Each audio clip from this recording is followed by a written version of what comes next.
Hi, welcome back to Classical Coffee, and we're talking about the concert coming up Saturday, February 11th. And we're here still mining the riches of the New Bedford Public Library and of Paul Hindemith's wonderful symphony from Matisse Mahler. Today we're really going to focus in on kind of an undiscovered treasure here. The light is not great, unfortunately. It's a little green, I think, on the screen, but this is a piece you really need to come and see. This is a work by Ralph Fasanella, who was a very, very important labor activist, political activist through his painting. And this is the piece is titled the Union Hall, New Bedford. And it really is an image of the power of the working class. And this is an important parallel, I think, to Paul Hindemith's work, in that his symphony for Matisse Mahler and the opera itself was a very political statement, very strongly agitating against the ruling regime. And the last movement, which you'll hear today, is the longest, the weightiest of the three.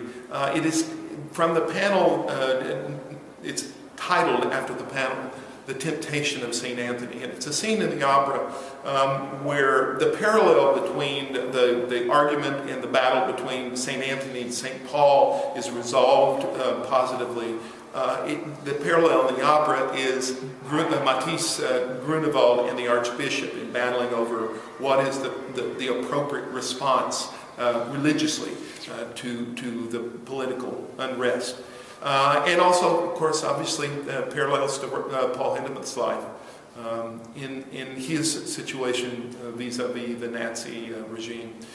So the last movement is, it begins with probably the only orchestral cadenza in history, which is key to the scenes from The Temptation of St. Anthony, in which Grunewald has depicted these really horrifically mutated and deformed creatures that are tormenting St. Anthony. It's very much like the paintings of Hieronymus Bosch, Albrecht Dürer, that paint these fantastical creatures.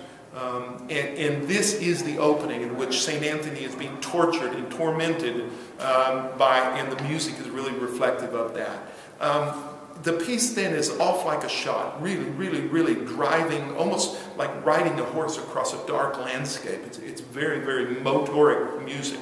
At the end, it ends with two great alleluias, one that's related to St. Anthony and another that's related to St. Paul. So we see the union, the blending and the resolution of the conflict through the music. And then finally, a huge brass Alleluia plays at the end and brings the work to just an incredible dramatic conclusion. This is a marvelous piece, and we're so excited to be able to do it. And I think you'll really, really enjoy the recording that you're going to hear now. Enjoy.